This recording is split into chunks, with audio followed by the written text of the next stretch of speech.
Hello everyone. Today I decided to re-record what I had put at the beginning of my next video that I'm releasing about WoW, largely due to the people who commented on my last video. I'd just like to respond to everyone.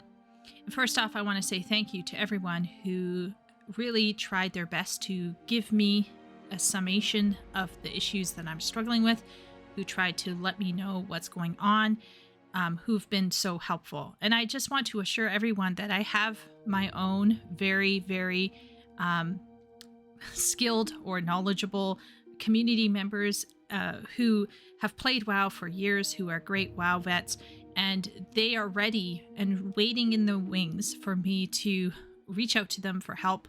I simply wished to make the first few forays into WoW as something representative of me, of how I think, of how I interact with content.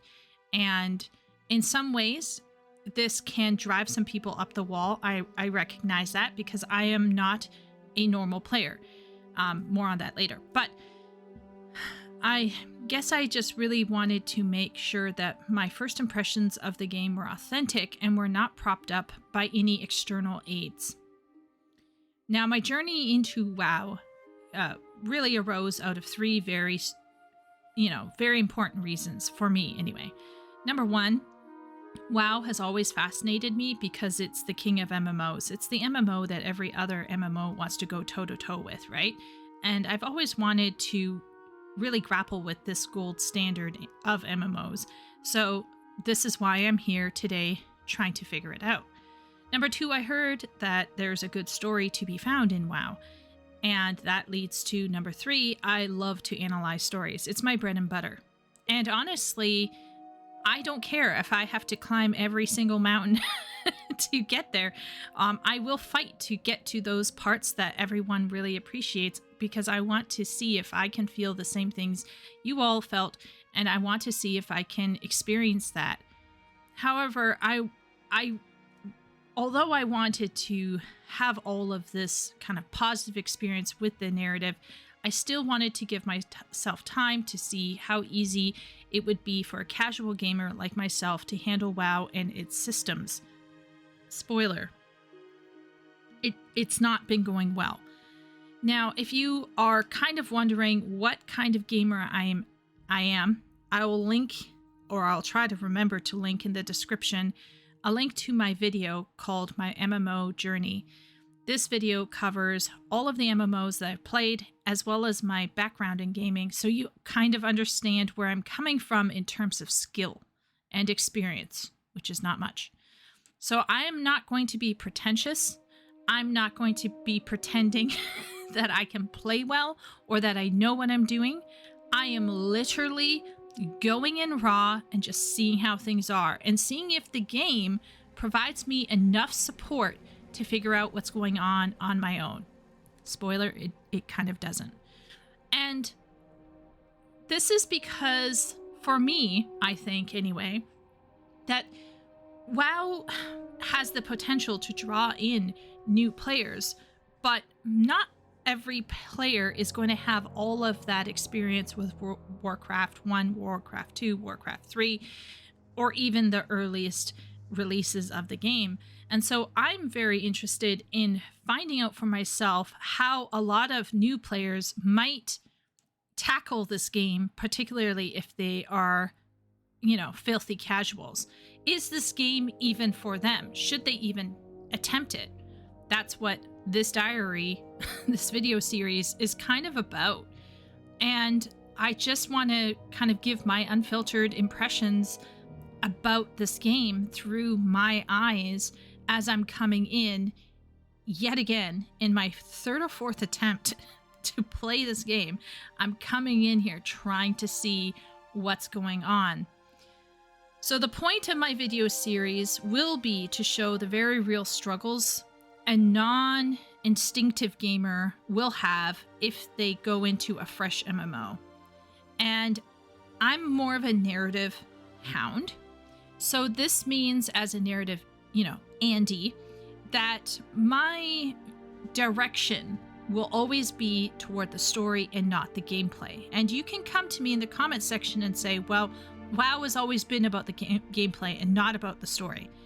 That is a fair assessment. And I can already see that from my early, interactions with the game. This is a very gameplay focused MMO. And I have no beef with that. But when someone comes and tells me that WoW has an amazing story, I have to figure out where it is. If it's a gameplay focused game, why is it that people are saying that WoW has this great story? Are they all just gassing themselves up?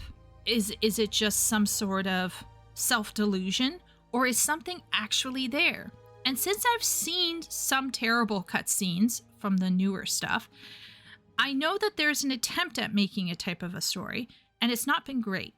And I've seen a couple of the old stuff, and I thought it was really cool looking.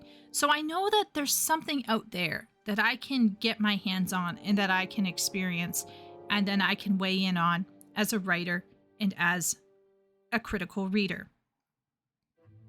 So it's very easy for some of the vets who might be watching my videos to maybe mold over these mistakes that I'm making. And I respect the fact that some of you guys might feel a little bit distraught with how I'm going about this. It's not easy to see someone struggling with a game that you love when in your mind, it's just so easy to get help. And it is easy to get help, I should add. There are YouTube videos, and there are websites, and there are wikis, and there's my friends in my Discord who are all ready to help me. But if I was just going in fresh, as I often like to do with a lot of games that I try out new, I don't think it's fair to rely on a lot of those external aids, because it is important for the game itself to carry you to where you need to go.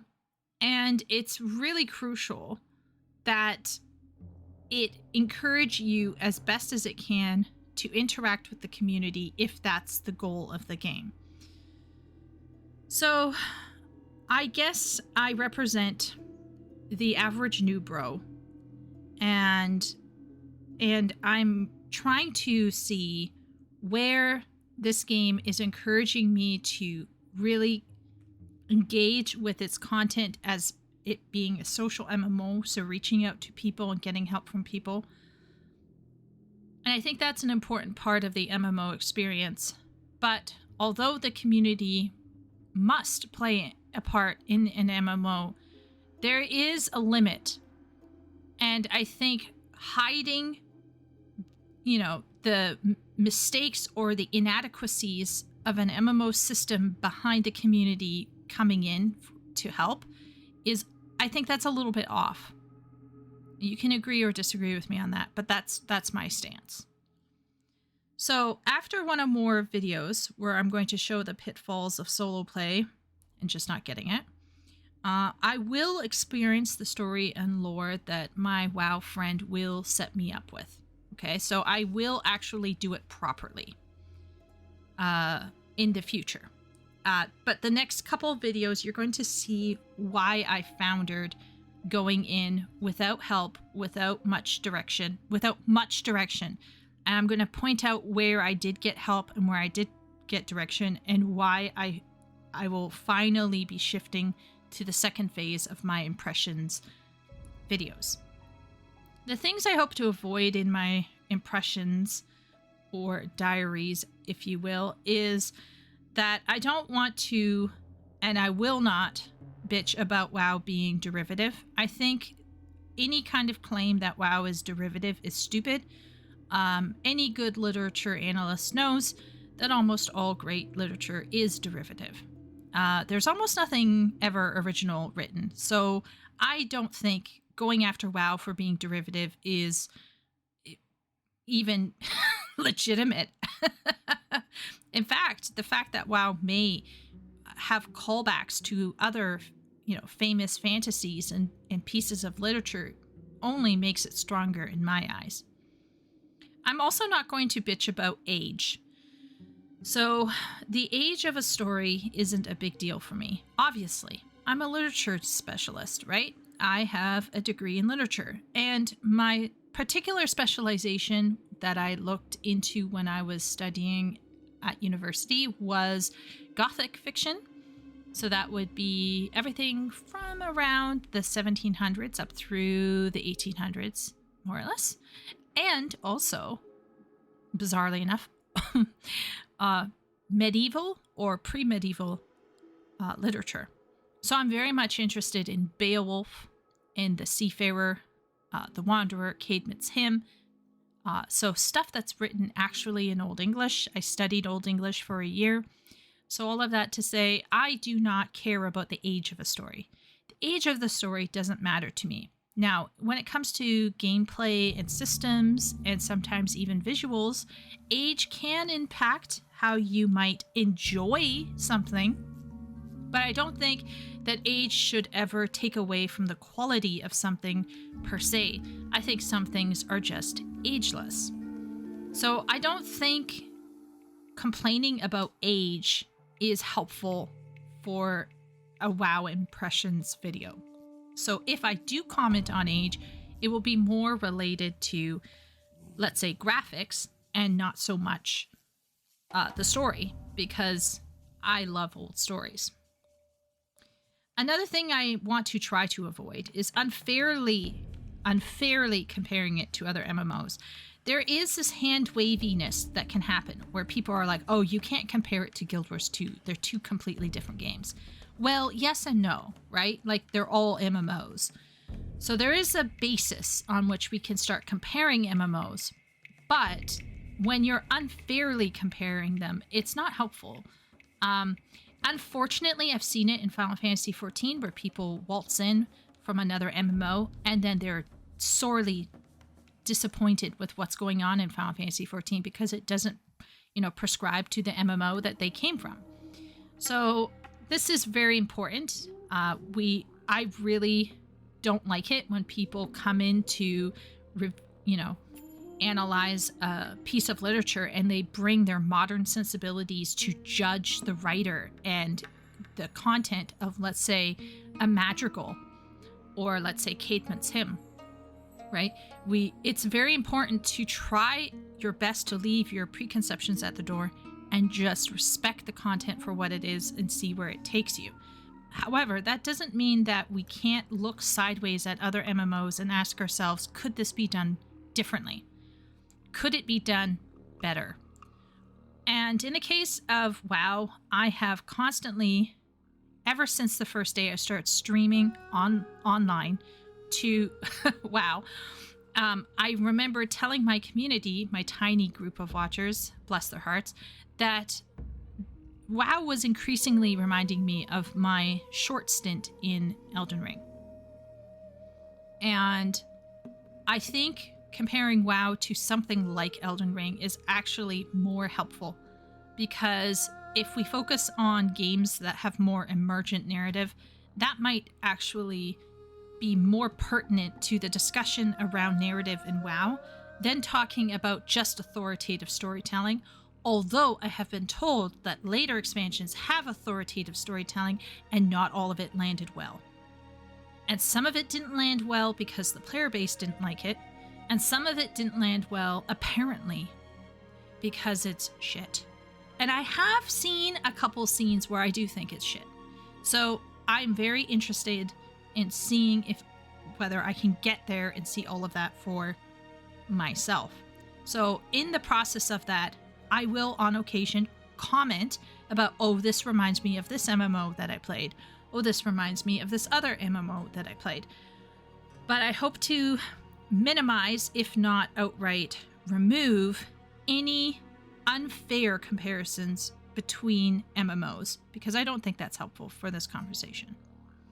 So what will I cover in this video? I'm going to be covering my journey through Elwynn, Westfall, Redridge, Duskwood, Stranglethorn, both the north and the south. And I'm going to be sharing my struggles as a casual player who went in on their own, and I'm going to talk basically about how I came away feeling very confused and all of that. And I may also be touching on the times that I had to ask for help.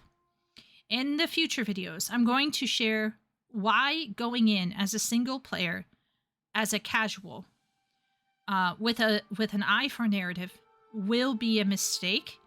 And I'm going to talk about how this can be a real struggle for people who may not be going into WoW with the proper mindset. But I still want to also bring a critical eye to WoW. I don't want to treat it with kids' gloves. It's a big boy. I'm sure it can take a bit of criticism. And where I think criticism is due, I'm going to share it. And probably the biggest criticism, so if you don't want to watch this whole video, you can stop it right after this, right? The main criticism I have for these zones is that if you are a player who decides to ignore, for one reason or another, where the game is trying to point you, whether you're in free trial or not, and you strike out into a zone that you shouldn't strike out into because the sandbox effect of the game is so open and you can pretty much go anywhere you want, the result is that a player may end up getting entangled with content that wasn't optimized for a future player to return to and enjoy, narratively as a whole. And this will throw some people off on a loop. Now, there are going to be lots of players who roll into WoW brand new, fresh, and they will just follow the directions and they'll do what they want to do. But if you're a more inquisitive person, if you're a more curious person, if you're a person who wants to experience the game from day one as it had been released, it is very, very difficult to find that content and to engage with it. And this, in my opinion, is a bit of a problem. Now, some people will agree, some people will disagree with that. But that was a problem for me. And I kept getting lost in cities. It took me ages to realize that there were different types of mounts. There's a whole raft of things that I discovered as I played WoW. And once again, I had to try my best to relearn some kinds of systems that to WoW people who have played it forever, it just seems normal. Of course it's this way. Of course you do this. Of course you go there. Of course you see this. Of course you click on that. But for me, that's all absent. And so I hope that you will laugh more than cry as you listen to my impressions video. And it starts out with the positives and then I go into the negatives. So hopefully you find this impressions video at least entertaining. Let's see where I go in WoW. So the good stuff. Well, one of the most obvious good things to me would be the music of World of Warcraft. If you like that kind of classical feeling music, then World of Warcraft has you covered. Now, don't get me wrong. I'm a huge fan of music all across the board. I love the music in Guild Wars 2. I didn't mind the music in Elder Scrolls Online. Playing SWTOR and getting that classic Star Wars type music was pure nostalgia. And of course, Final Fantasy XIV, very, very solid music. WoW is one of those kind of oldie goldie types in my head that I just kind of like link to general fantasy music. I would say that Duskwood was probably my favorite music, followed by the sibilant pipes of Stranglewood, and I feel like Elwynn is just like coming home. So there was a lot to love about the music. I wasn't a huge fan of Stormwind music. I found it a bit too brash to hear all the time. But once again, overall, music, phenomenal. Love it. The sense of the zones, some of which I liked more than others. Very solid. Very unique. Very separate. You go from Elwynn, which is this beautiful and dangerous forest, into Westfall, which looks like a complete shit show.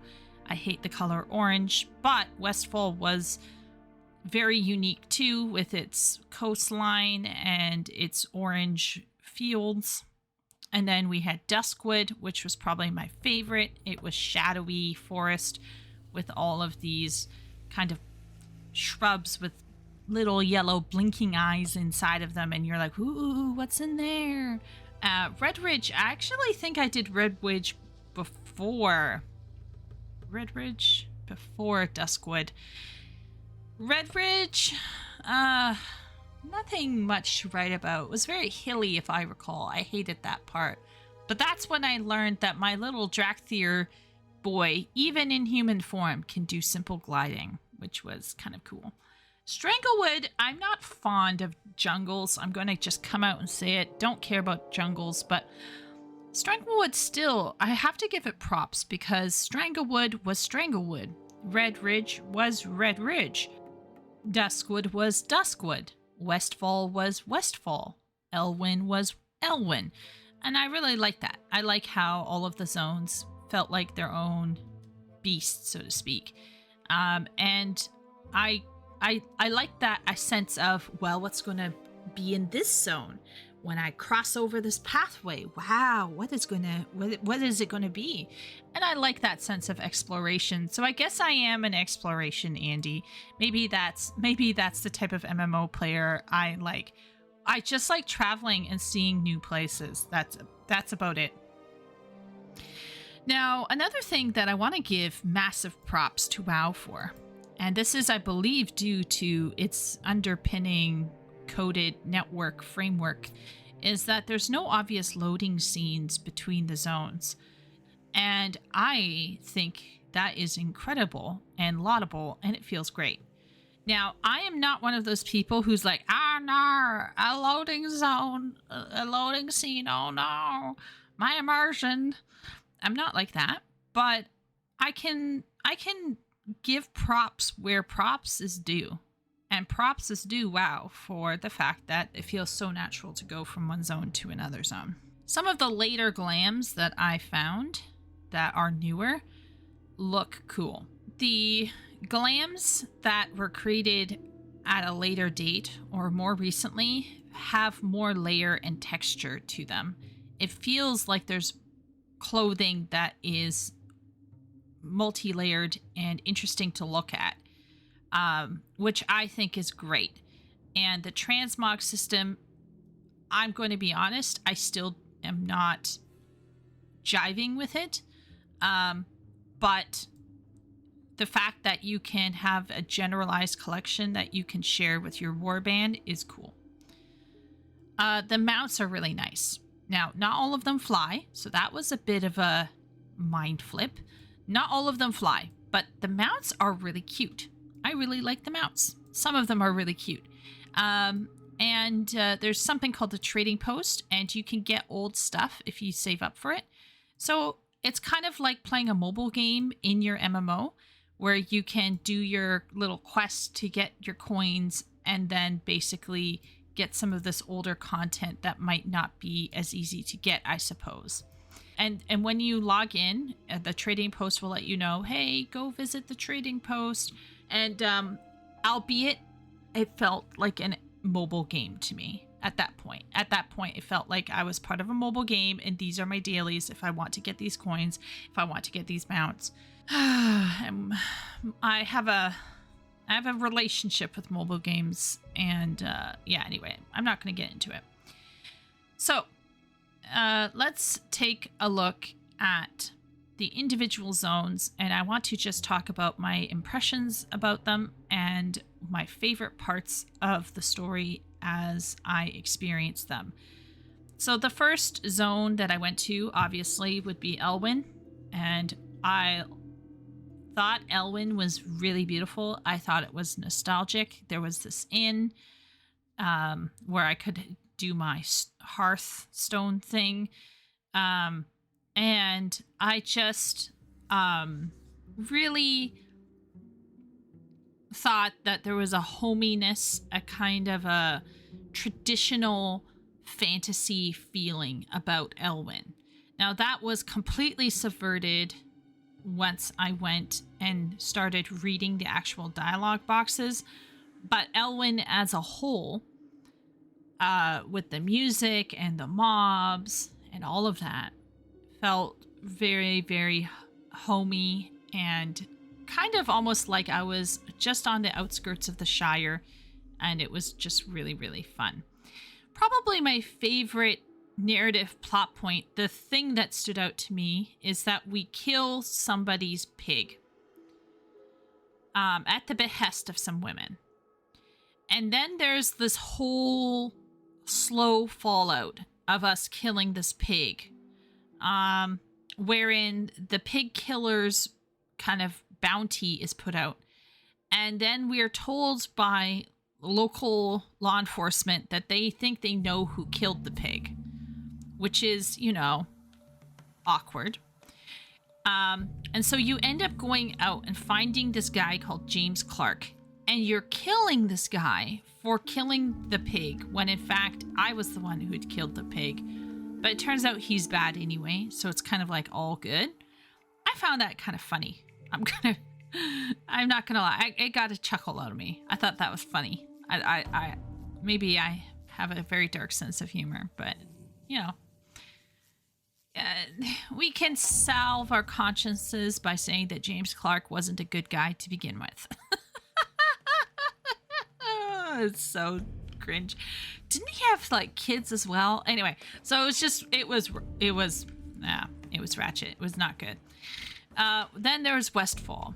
So you go into Westfall from Elwynn. Holy moly, it's like whiplash. You go from like this lush green forest into this dead farmland where everything looks pretty rank. I hate the color orange, but at least they committed and they really went for this kind of like almost blighted landscape. And the first thing you see in the middle of the road is essentially what you discover to be a crime scene. And Inspector Horatio Lane is inspecting the scene, and he's a complete idiot. It reminded me of Hildebrand from Final Fantasy XIV in a really good way. And you're trying to help him, and he's basically poo-pooing your best efforts. But in the process of you pursuing this investigation of the death of these two farmers, you end up at this farm where you have this bro called Saldines or whatever, Farmer Saldines. You're doing stuff for him. You chat with the wife. You know, it's this whole thing where they really highlight that this land has been going through massive turmoil of some kind, and and there was this brotherhood, the Defias Brotherhood, if I recall correctly, and they essentially had been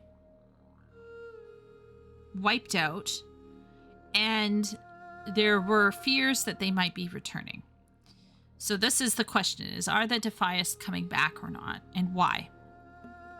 And there's this shadowy female figure that you discover talking to orcs or trolls or ogres. Whatever, you know, people who might be bad. And there's this whole thing of an uprising that's going to happen. And I thought it was really, really compelling. I'm not going to lie. I was like, who's the female figure? And I started looking at all women in this zone with a whole new kind of investment. So I'm looking at the woman with all of the other women in that homeless farm right by the beginning of the zone. I think it was the farm that belonged to the people who were killed. And, oh yeah, and then there was that whole quest where you're, like, potentially killing / beating homeless people. Anyway, let's keep going on. And there was, like, this woman, and there was this man who was sleeping in a bear rug. And he was surrounded by other women. And I was like, is this a cult? Is this a harem? Why is she holding a butcher knife? Is she going to eat the other, like, prostitute or homeless ladies? But then it got worse, because then you go into the Saldine's farm, and Mrs. Saldine, farmer wife Saldine, has surrounded herself with kids, and she has a butcher knife in her hand. So then I'm like, are they eating the children? So I just felt like, holy moly, what's going on in Westfall? And it turned out, essentially, that the Defias Brotherhood leader, don't know his name, forget it, had been killed by adventurers, presumably the player base. You think that's all that there is, but then you find out that his daughter lived. And instantly, as soon as I saw that cutscene, I was like, oh, fuck, it's hope. Because the Saldines had adopted this girl who had wandered out of, like, the wilderness. And as soon as I saw the cutscene with the flashback, I made that connection right away. So that was nice. That was nice. That was good. That was nice. Then I went to Redridge. And Redridge had an interesting start, because you go up into this tower, and there's this extremely sarcastic bro who's, like, really, I don't know if sarcastic is the word, but it was very humorous. Got a couple chuckles out of me. Then I went down, went over, and I found out that this area is also in trouble and needs my help. But the real problem is that there's this guy who used to be part of the army, and he is no longer wishing to be part of the army because his wife has been killed, and he's kind of given up on life, and he's now fighting in the ring. He's kind of like the boxer from Simon and Garfunkel's song. Anyway, so you have to try to go change his mind. Of course he's not. He's got PTSD. He's done with the war. He's given up on life. So you are given a job by Colonel Trotman. Colonel Trotman sends you on this quest to find his buddies. And after finding his buddies, you have to find John J. Keeshan's stuff, including the ring that belonged to his wife and all of that. And so once you have all of his buddies together and you've saved them and you've gotten all of his stuff together and you got that back to him, it's like, bam, John J. Keeshan's on board. Bam, he's leading the group. Bam, you're going out on some op with these bros. You're part of the bros now. You're part of the company of heroes. That was exciting. I like that. I like that whole storyline. That was a good storyline. Were there some issues with that storyline? Yes. But as a whole, if we extracted it from its execution, the concept of John J. Keeshan and his little band of heroes, his band of brothers, the happy few.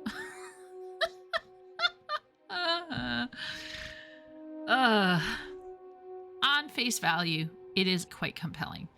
And of course, how does it end? It ends with death. Everyone dies. John J. Keeshan dies. Well, anyway. So John J. Keeshan dies by attaching a bomb to the dragon's wing and flying off into the sunset with the dragon. Did the dragon die for real? Did John J. Keeshan die for real? I don't know. I'm still a bit confused about that, and I have played Burning Steps now. So, yeah, there was even a little cutscene, a very little one, which highlighted more issues that I had with this game. But on its face value, the story was fantastic. Yes. Okay. Then we went to Duskwood, which was a sight for sore eyes. After Elwynn, which was green, Westfall, which was orange, Redridge, which was more like Elwynn. But with tons of hills that I hated, was Duskwood. And I love the vibe of Duskwood. There's something about deep blues and blacks and deep, deep greens and deep, deep blues and blacks. I like kind of like the Junai opening area. Azure Mist Isle or whatever it's called. Yeah. That kind of stuff, ooh, it gets my jam every time. I think Duskwood probably is my favorite as well for like the music and just the general ambience. You got all of this horror kind of stuff running around. You got werewolves popping out of the bushes. I don't know. I like Duskwood quite a bit. And there was this overhanging kind of sense of gloom of like, oh, we're all fucked. Who are you? Are you even any good? Go and do some stuff. Oh, okay. I guess you're not so bad. Okay, maybe you can deal with the necromancer problem we have. So there were three, count them, 3 stories that stood out to me in Duskwood. First off was the story of this girl whose father had gone off and died somewhere out there, and she just doesn't believe in her father anymore, I guess, and you end up going and getting his ring or his sword or something, and there's this kind of moving scene. I say kind of moving. We're going to talk about what the problem is, but there's this scene where when you finally get to the sword or whatever, you release his spirit, and yeah, it's it was really beautiful, or at least the concept was. Yeah, we're not gonna get negative yet. Let's keep it positive here. I really like the story of Tobias Mistmantle and his brother. So for me, that was the intro to the zone, actually. So Tobias is like, no one's answering my questions about what happened to my brother. Like, what happened to him? It doesn't go well. So in the course of your investigations to help Tobias find out what happened to his brother, you actually uncover more and more of the zone. So that's probably one of the primary starting points, I think, for the zone, was Tobias Mistmantle and his brother. It turns out his brother is bad. Then you have to kill his brother all over again because he comes back from the dead. And Tobias Mistmantle turns out to be basically a worgen, which is this world's version of a werewolf, essentially, or a furry, depends on how you want to view it. And then, Tobias goes back and chills out at his now very much twice dead brother's house. I liked it. I liked the surprising scene at the end where the brother's like, ha! You know, and Tobias transforms, and that was kind of cool. The third one, and the one that had me chuckling quite a bit, was Abercrombie the Hermit. So there's this hermit, he needs our help, and we keep doing errands for him, and it was kind of like doing errands for Anders in Dragon Age 2. And you know, I was married to Anders, so I was like, oh no, bro, oh no, because I just knew. You just know. At some point, you just know that you're helping somebody who's going to make a very grave error. And Abercrombie is not a good person, as far as I can tell. And I'm going to say that, as far as I can tell, because there's some confusing issues with this game it's not clear to me. But Abercrombie essentially gets you to help him build a massive monstrosity that he then unleashes on the town that you've been trying to save. And then the leader of the town kind of whips around on you. Is like, what have you done? Now you have to go out and kill that thing. And so you do. You go out there, you spank it a couple times. It falls over. It's all good. It's all good. I'm an arcane mage. I have the power of the purple at my side, okay? And so basically, Abercrombie the Hermit is a necromancer? Question mark. But I like it. I like that concept. I love the concept of you're doing your average questing, but as you're averagely questing, you begin to realize, oh, wait a minute, am I the baddie? Am I helping somebody do something really, really bad? I wonder. Stranglewood. Oh, Stranglewood. Okay, so the opening part of Stranglewood, the first large zone that you go through, kind of was very confusing. I'm not going to lie. With the other ones, I got the sense that there was an overarching issue. There was an issue with the land and the King Varian Rin, or Win? King Varian Win? Or King Varian Rin? Anyway, let's say Win. So Varian Win, nobody really likes him. Like, a lot of people kind of mock him and stuff. So you get the sense that there's a widening chasm between the outlying zones and Stormwind itself. So there's political disenfranchisement, shall we say. But when I got to Stranglewood, I could no longer tell where it fit within the general mythos of this kind of paradigm I had built in my head.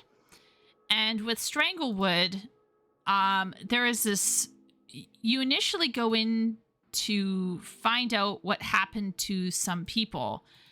And there's this guy who's supposedly called Curzon who went on some mission that was a secret mission. What was that secret mission? Don't know. What happened to him? I don't know. And I played that whole zone and I read every dialogue box.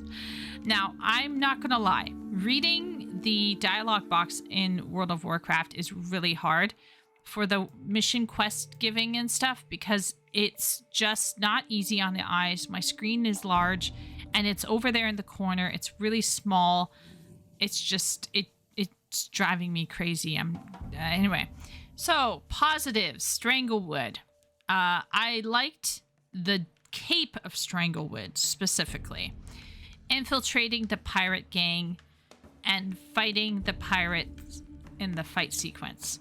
Now, there's other little tiny things where I was chuckling, like, for example, when you are sent out to be a hunter and you start getting filled with bloodlust and the dialogue box tells you that, you know, you need to kill more. I thought that was funny. I thought that was hilarious. So Stranglewood itself, the larger map, it simply confused me. But when we got to the Cape, then it was like, we got to find out what the pirates are doing. Okay. Go infiltrate the pirate gang. All right. To infiltrate the pirate gang, you got to fake killing me. So here, let's, slap together this cow's head, and you can go pretend that you've killed this Tauren leader of the good guys. And so then you have to go to old Bessie, and you have to tell Bessie, this is for the good of the land. And then you got to kill this cow right where she stands. And then you got to use it to infiltrate the pirate gang, whereupon you begin to sabotage the pirate gang from day one, which is really fun. I thought that was extremely fun. I was very, very much like not feeling time going by when I played this part. And then when you finally get back to your homies, to the good bros, are they good? I don't know. But anyway, to the other bros that you've decided are good and you are helping them, you then have this massive fight sequence where you're fighting pirates that are attacking the port town. And I thought that was very engaging. It felt like a true spectacle. It felt quite fun. And it was just very fascinating. Like, it was just a very fascinating sequence of events. Yeah, it was not bad. Not bad at all. So overall, I would say that the technical level of writing in World of Warcraft is actually quite good. So if we're looking at sentence structure, if we're looking at your basic conventions like grammar, spelling, punctuation, capitalization, all of that kind of good stuff, like on that level, all right, it's stellar. And the genre, which is low fantasy, and you know, it is what it is,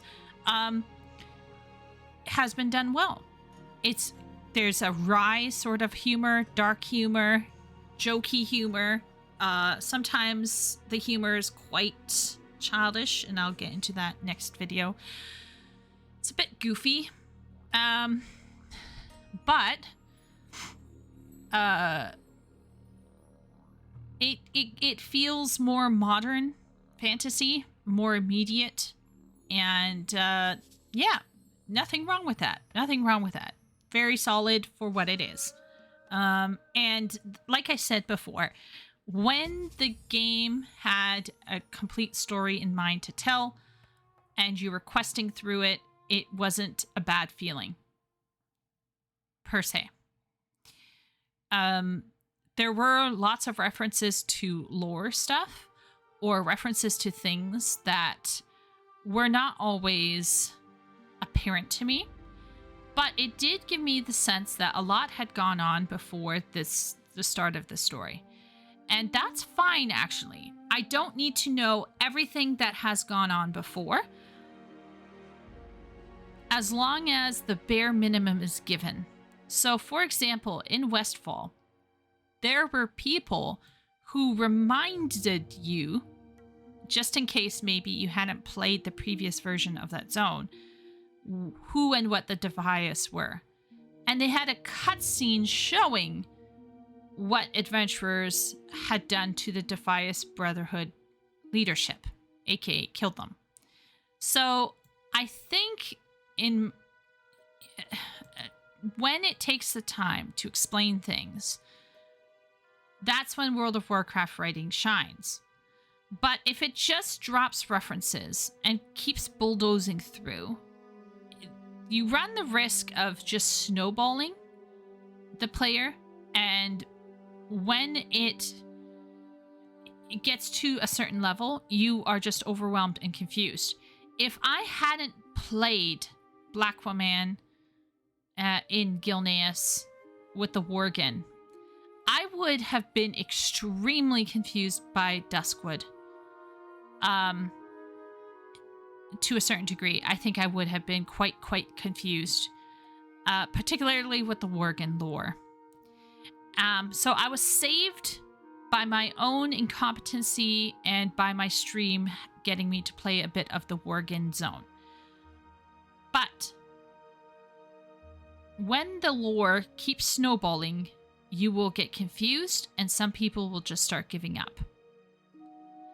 And you could come to me and say, well, the lore is really good.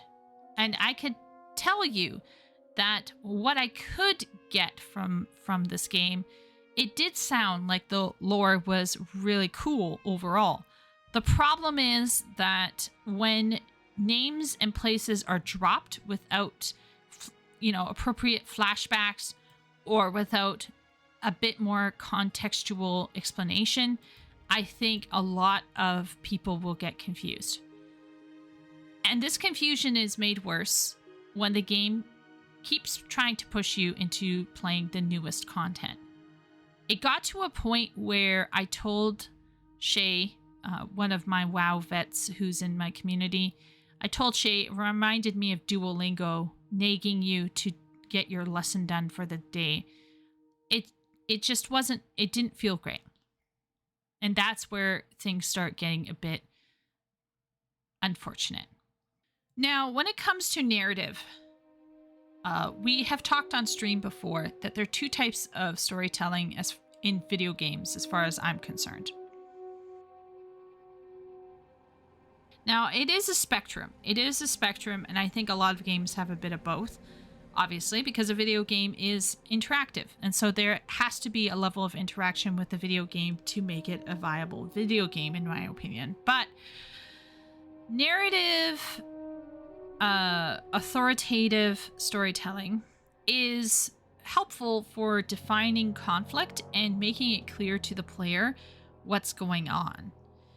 And it also helps to disseminate lore in sizable packs so that the player isn't overwhelmed, and this will build personal investment over time. So while I say that the World of Warcraft has a very fascinating world, the genre, which I'm reading as a kind of a low fantasy, is funny and a bit goofy, but, you know, solid for what it's attempting to do at this stage. There is an issue with how the story is executed for me. I just feel like it is a bit confused. The lore drops are unhelpful most of the time. And there is a sense of constant separation that I'm experiencing in these zones, even though I'm more than ready to interact with them and understand what's going on. So I'm going to lightly touch on some issues that I have with the game. And the first, just small issues, is that I find some of the UI very unintuitive. I can't move the dialogue box around on the fly. The map is stuck in one position, and I know there's reasons for this. It's hard for me. That's all. I'm gonna leave it there. Number 2, the game's onboarding systems for new players is probably as bad as trying to read the Dead Sea Scrolls. Maybe worse. Figuring out what to do or where to go is downright impossible unless you have some help. You will have to either go to Google, or you'll have to ask in some local chat or the new person chat, or you'll have to reach out to a friend. And of course, this got our community talking about, maybe that's what you should do in an MMO. But there are some people like myself who have a high social job. So I teach ESL, and at the end of the day, I only want to talk to people that I know, that I can feel comfortable with, that I can take a filter off, that I don't have to perform for. And having to go into some random MMO chat and try to, confab with someone I don't know is the last thing that I want to do. So if they want to have it, and once again, the game doesn't have to do this. I'm not telling World of Warcraft to do this.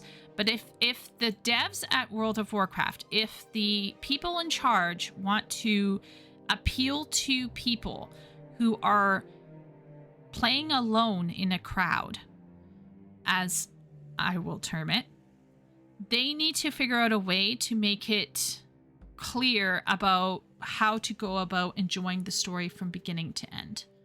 Because as it is right now, it is not clear. When you go click on Chromie, okay, when you eventually find her, because Stormwind is an actual fucking maze. But when you finally find Chromie and you click on her, the lore, she starts talking about like time walking. And then she brings up a list of expansions. Now, I happen to be familiar with a lot of these names. And I happen to know, generally speaking, that the top 3 or 4 that are on, in this dialogue box are the newest ones. And so then I'm going, okay, so going from the top, we have, War Within, Dragonflight, da-da-da-da-da. You see what I mean? And then toward the bottom, there's like 3 others. But like, is it doing like a snakes and ladders type thing? Or like, is it all left to right? Which one is number 1 at the bottom? Is it the one on the bottom right corner or the bottom left corner? Now you might be thinking, Chieko, you have the IQ level of a mosquito. And that is true. It is very possible because I lack common sense, but it was not readily apparent to me what was the number 1, the first expansion. And then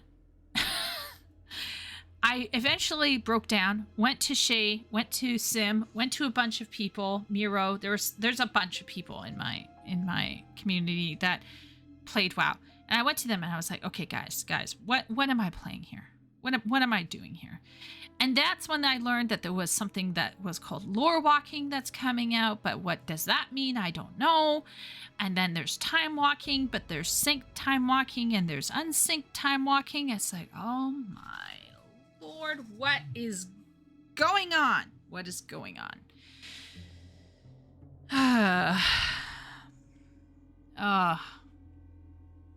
Anyway. I just feel like the onboarding should be much simpler. And there's a line between creating systems to encourage people to play together and a line between that and having a shitty game system. And there are sometimes games that have made a shitty game system and they just expect the player base to like make up for it. And the answer is no. The answer is no. We are not doing your job for you. You gotta make this a bit clearer. And it's just, it just feels like their old stories and their old stuff doesn't matter anymore. And that's sad because that's what I want to experience. I want to experience all of it. I don't want to pay a shit ton of money for half of a product. I want the whole product. That's what I'm paying for. And that's why I feel like this whole onboarding thing is not very helpful. It does not help a customer leverage the full use of their sub. And it does not make me want to go in and deal with the game because I can't even figure out what story I can play. And then I found out that the story isn't even the true beginning of the story because the true beginning of the story no longer exists. Now, I know that there's like the immersion, you know, this stuff happened and then there was a cataclysm and now it's a whole new world. But I should be able to play through that cataclysm, pre-cata and post-cata. And if I absolutely can't play pre-cata, maybe it's like, you know, Final Fantasy XIV's 1.0. We can't play 1.0, but they sure as heck made sure that you understood all of the events that led up to that cataclysm, why that cataclysm happened, you know, and people continually make references before that time. So I just felt like post-cata kind of world, the whole thing doesn't make sense. And as I'm saying this, I'm aware that I may be completely wrong and my perspective on this may be completely wrong because I may have missed out on something. Another frustrating issue is that I leveled my character, I think up to something like 70, and I did not do one dungeon. Not one. Now, I need to preface this, okay? I am not a smart gamer in the sense that I don't intuitively know how to handle myself in an MMO. And that's why I think Final Fantasy XIV worked really well for me because it's so on rails and it really does start pushing you into certain content almost automatically. And this was really helpful to me because I needed that guidance to figure it out. And the lack of buttons rolling in, just like the gentle cadence of this is your first button, this is your second button, this is your third button. It really helped me become a better player in that game. But when it came time, and that was around, I believe, the level 12 to 15 kind of section of the story in A Realm Reborn, they literally slot you in to a dungeon. And they tell you now, okay, so when you go in these days, they tell you you can run it with real people and you can run it with AI, not real people. And before you even run it, please go to this Hall of Novice and learn your class. We got a whole course for you and you get, you know, a piece of gear that will help you get through those dungeons nice and easy. So basically, if you go into the Hall of Novice, you can choose which job you're doing. So are you doing a DPS, a healer, or a tank? And it teaches you all of them, basically. And so let's say you go in as, let's say, a DPS, which most people are going to be playing, let's be real. How to avoid the AoEs. How to target the enemies. Here are some little mechanics that might happen in a dungeon, like you might have to click on something in the middle of a fight. Stuff like that. Here's a stack marker. All of that good stuff. Essentially, these kinds of systems in the game gave me the confidence to go and try out a dungeon. I have no confidence to try out a dungeon in World of Warcraft.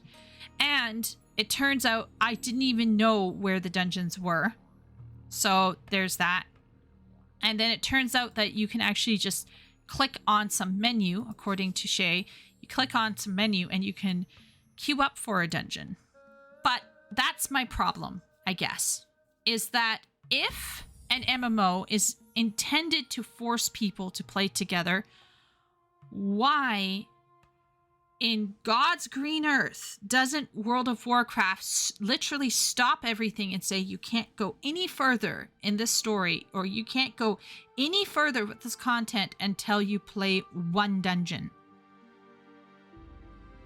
And that's when I've gotten conflicting statements, like the dungeons of the old stuff is dead.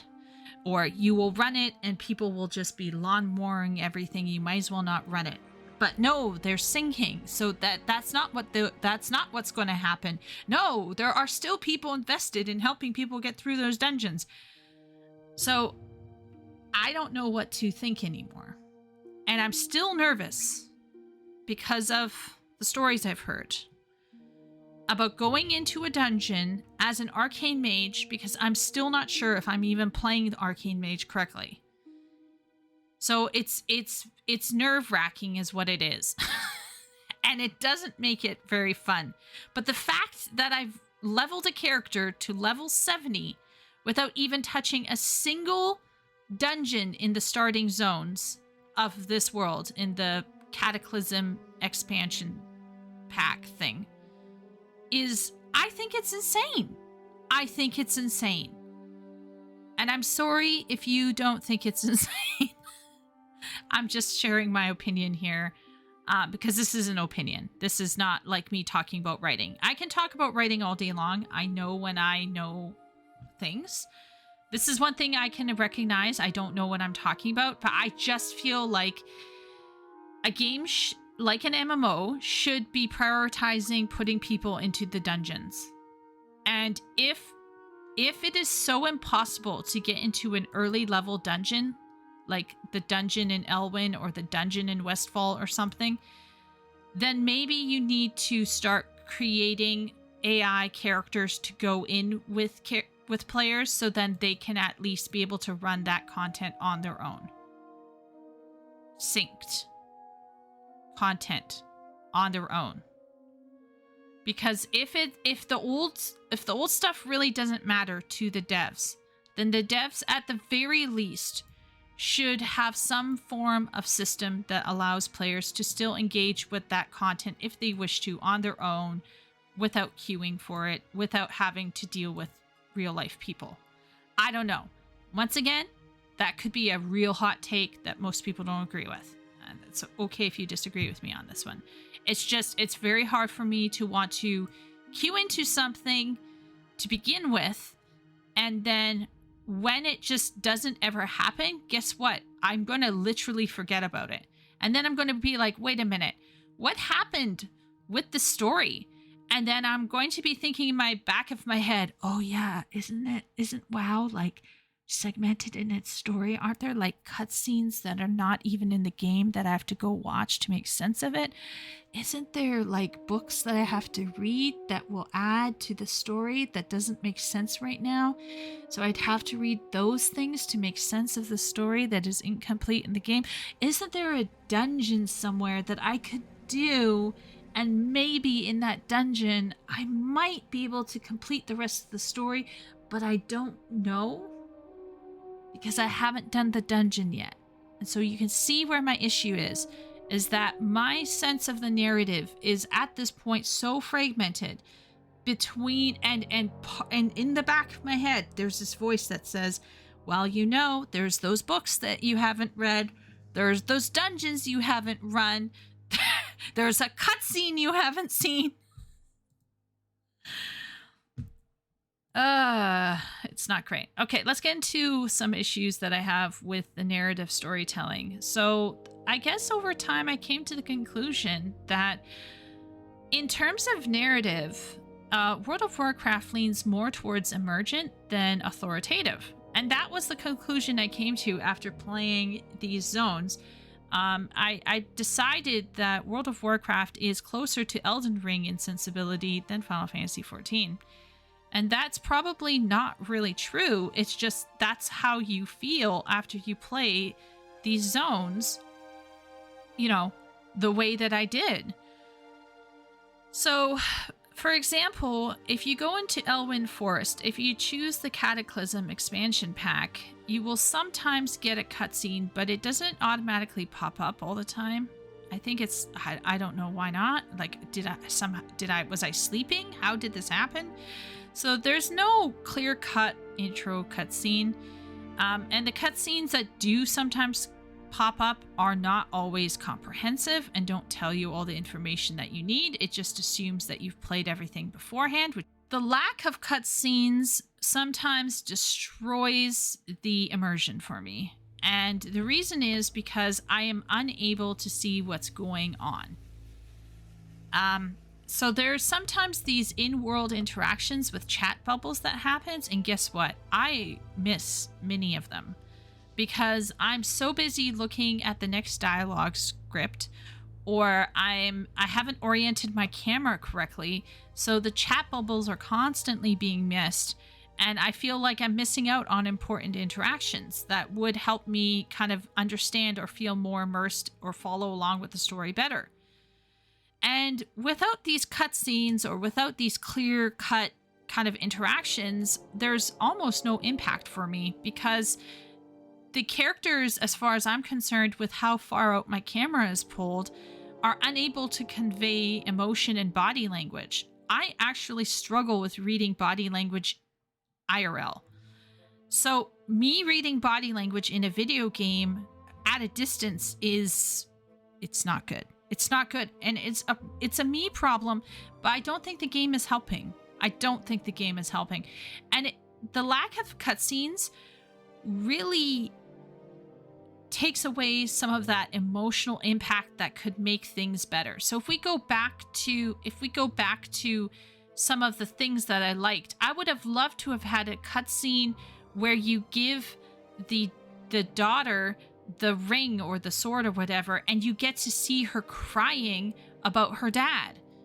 I would like to have seen a cutscene where we saw the Saldeans pick Hope up as a little girl, or have a cutscene where, like a proper cutscene where Hope reveals herself, right?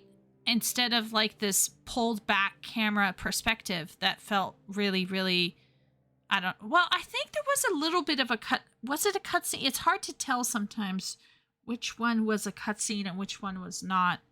But I'm pretty sure that the Hope revelation felt a bit undercut because it was just too pulled back. Like, it didn't play like a movie. It just played like a random camera was stuck in there in the game, and they pressed play and the characters did their thing, and they had the speech bubbles, and that was it. I don't know.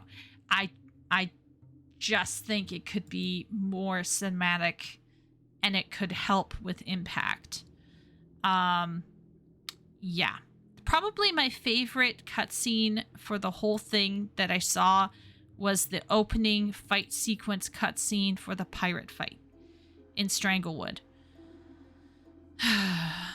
And the final cutscene where John J. Keeshan attaches himself to the dragon with the bomb and flies off. And then, but even then it lacked, just the way it was shot, it lacked any kind of impact. Okay, so that kind of leads into me having no clear understanding of why things are happening. So since none of the zones have clear-cut cutscenes, and there's no clear-cut overarching understanding of what's going on. I never know, really, why I'm even doing what I'm doing. Like, why am I even here on this planet doing these things? Like, does it even matter at this point? And the question of answering why are you doing what you are doing as a character is really important to me. And I know that some people, I'm sure Shay and Sim are these people, make up all sorts of ideas in their head as to why the character that they chose is doing what they are doing. But I have not that much understanding of this world, and I sometimes would just like to be told why am I doing what I'm doing by the people in the game, or by my own character thinking out loud to themselves why they're doing what they're doing.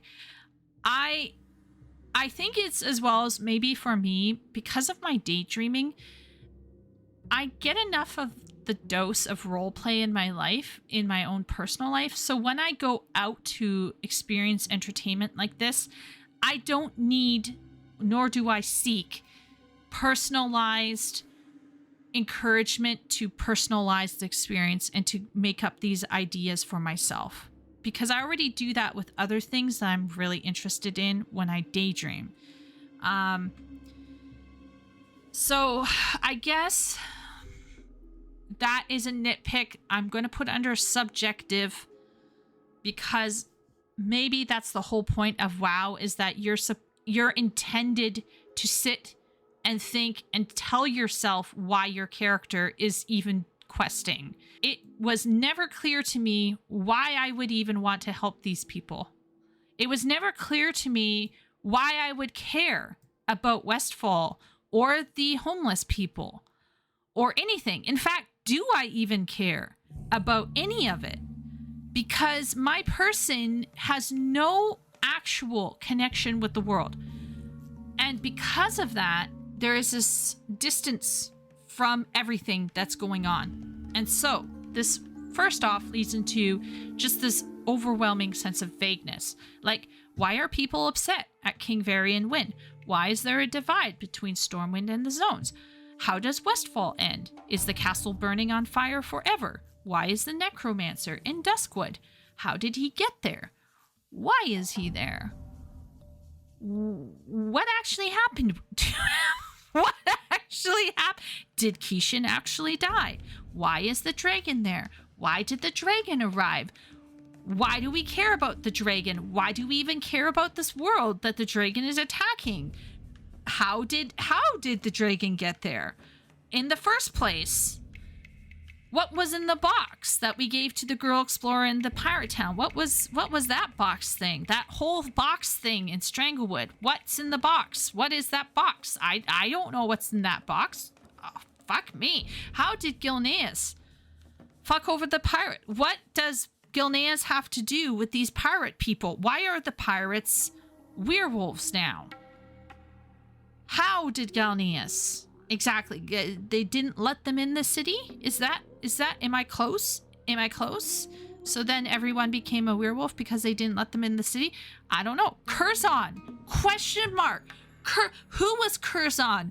What is why is Curzon? Why did he change? Why was he killed? How was he killed? What was his mission? I don't know. The raptor. The cute little raptor. What is up with that raptor? Why does the raptor matter? Is the raptor going to become a dragon? Is that what the raptor is? Is it actually not a raptor? It's actually a dragon? Don't know. Still don't know. I failed to save the raptor. Still don't know. All of this just kind of snowballs into a sense of overwhelming confusion. And if it was anyone else who was narratively focused, I would absolutely understand why they would feel defeated, why they would turn this off, why they would unsub and decide to spend their money elsewhere. Because frankly, this is a lot. Now, I'm okay with having things hanging. I'm okay with questions still remaining. That's the secret sauce and the mystery of life. The problem is if I don't know what the conflict is for something, and if I don't understand why it matters, and what role, if any, my character has in this story, which is the resolving of the conflict, which should be represented by a certain group of people versus another certain group of people, or thing, or nature, or God, or the state of society, or your if the conflict isn't clear, if the sides of this conflict are not clearly drawn, I am not going to get invested, because I am just going to be clicking through these boxes, and as time goes on, I'm going to come away with the feeling that I can't trust the authors to take me where I need to go to enjoy a full story at the end. The thing about starting a new story is you have to go in with your hands open. You have to go in with your heart open. You have to go in with your mind open and say, where are you taking me? And you should let them take you where they want to take you. But in World of Warcraft, they have gone with a more emergent storytelling, seemingly. But the problem is it is therefore not apparent to me what is important and what is not important. So the emergent side of things, I think, was not handled well. It was not executed well. Because at the end of the day, if it's not clear to me why I'm doing what I'm doing, other than the intrinsic need I have to waste my time, okay, so the obvious answer is, well, you're going to want to play this game, not because the game gave you value in playing it, but because you want to spend your time fighting. And that's where my issue is. If I don't understand why I'm doing what I'm doing, I'm not going to do it anymore. Now, of course, this then brings up, is emergent storytelling even capable of being analyzed? I think that there is a way to analyze emergent storytelling. I'm sure there's a rubric out there that could exist to appropriately analyze whether something has been done well in an emergent style versus not. But I don't think you can apply literary standards of narrative to emergent storytelling the same way, because it is a whole different beast. And so I don't want to come in and say emergent storytelling is shit. It's not shit. It's a different way of telling a story. And the in-game reasons for why you're playing the game can be as thin AF as possible, or they can be expecting you to come up in your own headcanon why that is true. But the problem with headcanon for me is that it is just that. It does not have for me the personal weight of canon. And the reason why I think for it is that my headcanons are important to me, but because they are so different or apart, and since they aren't referenced in the story itself, it's not something I see in the story itself, it therefore becomes less and less of an impact on the whole thing. Final Fantasy XIV does a very good job in A Realm Reborn of laying down the stakes, of laying down the consequences, of putting in some, albeit placeholder cackling villains at the beginning. That's what it seems like they are at the beginning, so that you feel like this is what's going to happen if I don't win. This is what's going to happen if we don't succeed. And so the conflict lines are much more clearly drawn, and whatever headcanon about your character that you add onto your character is simply cherry on top of what is already complete. Whereas World of Warcraft doesn't have that. And so you're therefore asking the player to carry that with a whole bunch of headcanon that is never referenced, nor could it ever be referenced into the story. And then on top of that, I am new to the story, so I wouldn't even know what kind of headcanon would be even correct. So I could come in and be like, well, this is my dragon boy, and he grew up in an orphanage somewhere. Don't know where, because I don't know this world. And people are like, well, actually, you know, Drakthir come from here, and they have these flights, and they're all colored, and they all mean different things. Well, wouldn't know that. Wouldn't know that. I guess what I mean to say is this game really caters to the people who have been with it from the beginning. And as someone who's coming in from the end, I think that there isn't enough support, narrative support, to provide a clear understanding of what is happening, why it's happening, and even more importantly, why I should care. And I recognize some gamers don't want to or don't need to care about why they are playing a game. But I think for me, it does matter. And it is what is going to keep me or not keep me.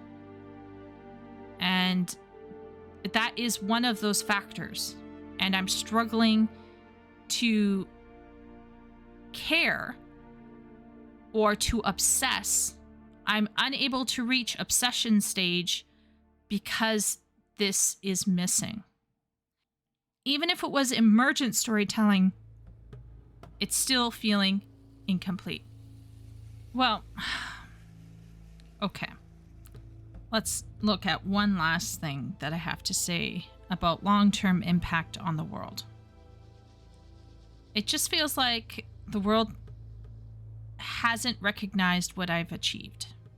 And so I can't feel much connection because I just keep coming away with feeling like nothing's changed. So for example, with Abercrombie, the Hermit, he's done all of this stuff and everything, and when all was said and done, I went back up to the castle and he's still standing there. So, like, do we never deal with him? And when I finished Tobias Mistmantle's, you know, when I finished his quest line and I went back to him and clicked on him, there was no recognition of, oh, hey, it's you. You know, things are doing well now. I'm settling in. Don't say anything about that other thing, you know? Wink, wink, nudge, nudge. John J. Keeshan. You know, not to get spoilery about my next video, but I went up north to the Burning Steps after some struggle. And, he's there, but then he's talking about how you helped him out, but he doesn't reference the loss of his friends. So now I'm confused as to whether the John J. Keeshan of the Burning Steps is before or after the John J. Keeshan of Redridge. So it's this constant separation and this sense of my character has not done anything in this world. And it got worse with the John J. Keeshan situation because one minute I'm fighting this massive beast. I can't see anything really. Next minute, everyone's dead underneath this monster. All of these people that I got to know are gone suddenly, with no cutscene, with no sense of like I'm able to process anything. And then before I know it, there's like the small cutscene of John J. Keeshan grabbing onto the dragon, kind of, sort of. It was very hard to see, and flying off. And what did we do? Really? What did we achieve here? I know that some people kind of like the whole I'm not important. Fine. You don't have to be important. In fact, the Warrior of Light in Final Fantasy XIV isn't important. But you still have to have a sense of, I did this. I matter.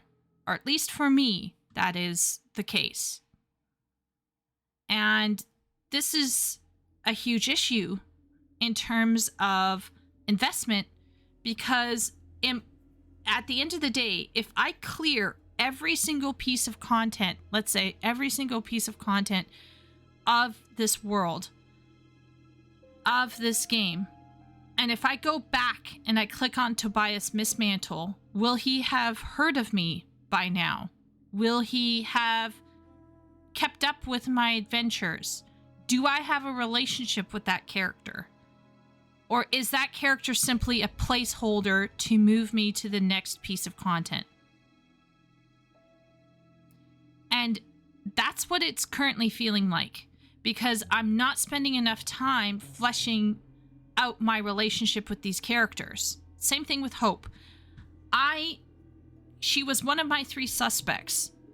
It would have been fantastic if they had spent some time where you had done some questing with each of the 3 women. At least have those 3 major women.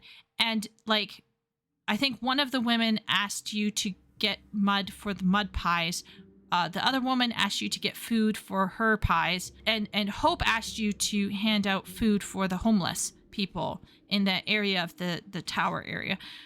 It would have been so great if we could have spent more time with Hope, spent more time with Tobias, to really get to know who they are and kind of build up that relationship a bit more strongly. So then when the time comes for the revelations, it hits more, it matters more.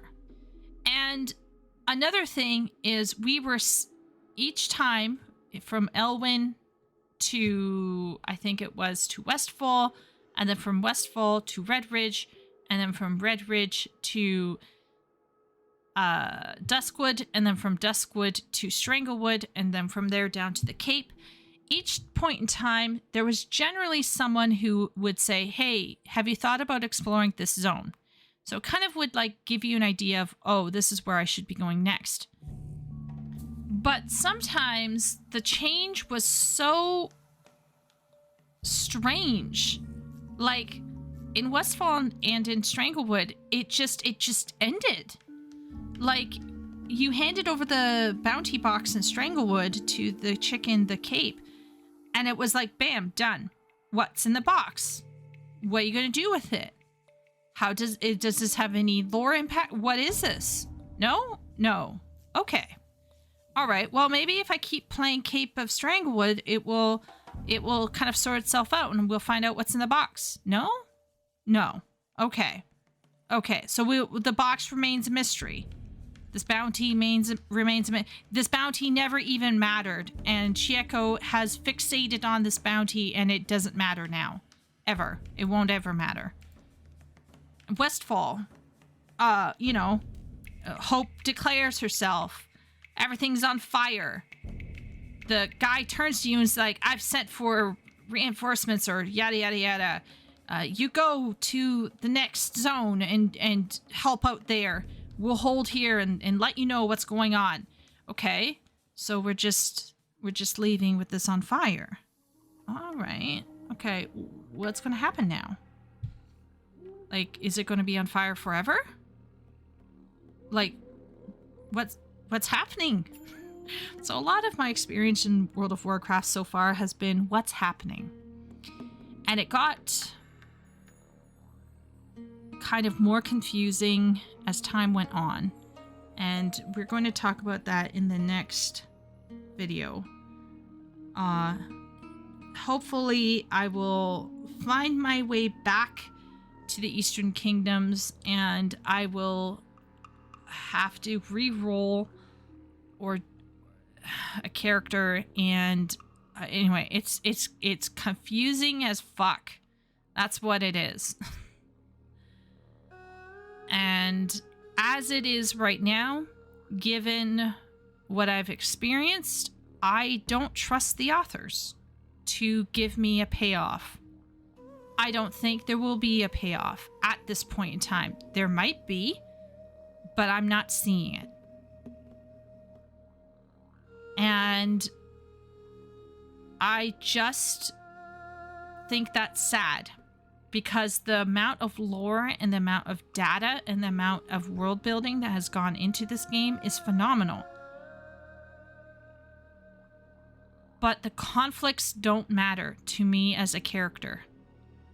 They don't tell me why it should matter. And maybe that's a flaw in me as a gamer for not coming up with reasons why it should matter.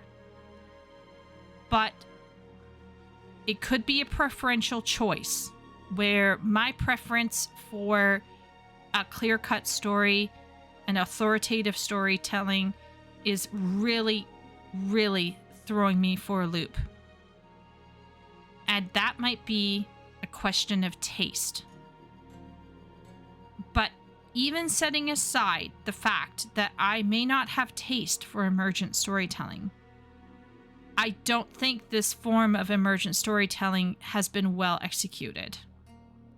Because there should still be a very clear sense of why the bad people are doing the bad thing, or at least foreshadowing why the bad people are doing a bad thing, like letting us know, don't worry, we're going to explain it all in due time. And how will they do that? How will they do that without spoiling everything? Well, you do that by showing you who the good people are and how they are processing and dealing with the challenges before them. The trust that you build between an author and a writer is built through a variety of approaches.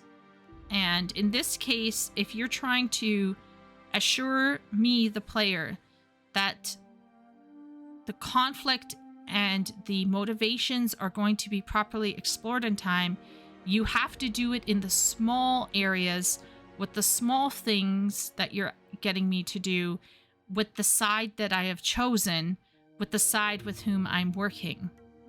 And if you can't be bothered to do that, then I'm going to start to worry that the larger picture is not going to be handled well either.